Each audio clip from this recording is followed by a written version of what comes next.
దేశ చరిత్రలోని మరో మహాద్భుత ఘట్టం ఇప్పుడు తుంగభద్ర నది ఒడ్డున ఆవిష్కృతం కాబోతోంది. ఈ తీరాన 108 అడుగుల శ్రీరాముని విగ్రహం ఈ తీరాన ఏర్పాటు చేయనున్నారు కేంద్ర హోంమంత్రి అమిత్ షా. దీనికి వర్చువల్ గా శంకుస్థాపన చేయనున్నారు. అందుకు ఏర్పాట్లు చకచకా జరుగుతున్నాయి. తెలుగు రాష్ట్రాలలో ఇదో భారీ సంచలనంగా మారిందిప్పుడు. పరవళ్లు తొక్కే తుంగభద్ర నదీ తీరాన వెలసిన శ్రీ రాఘవేంద్ర స్వామి మఠం సమీపంలో ఇప్పుడు శ్రీరాముడి ఆలయ నిర్మాణం చేస్తున్నారు. మంత్రాలయానికి 1/2 కిలోమీటర్ దూరంలో మంత్రాలయం ఎమ్మిగనూరు మధ్యలో జాతీయ రహదారిని ఆనుకుని దాదాపు 10 ఎకరాల్లో ఈ శ్రీరాముల వారి గుడి ఏర్పాటు కానుంది. అందులో భాగంగా ముందుగా 108 అడుగుల అతి భారీ శ్రీరాముని విగ్రహం ఏర్పాటుకు జై శ్రీరామ్ ఫౌండేషన్, మంత్రాలయం మఠం సిద్ధమైంది. ఈ 2 సంస్థలు సంయుక్తంగా శ్రీరాముడి దేవాలయాన్ని నిర్మించనున్నాయి.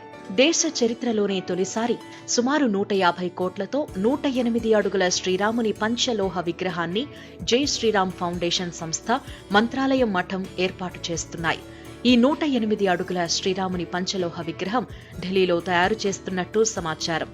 ఈ అతి భారీ శ్రీరాముని విగ్రహం ఎలా ఉంటుందోనని సర్వత్రా ఆసక్తి నెలకొంది. తాజాగా మంత్రాలయం సమీపంలో శ్రీరాముడి ఆలయం నిర్మించే ప్రదేశంలో 8 అడుగుల నమూనా విగ్రహాన్ని, ఫ్లెక్సీని ఏర్పాటు చేశారు.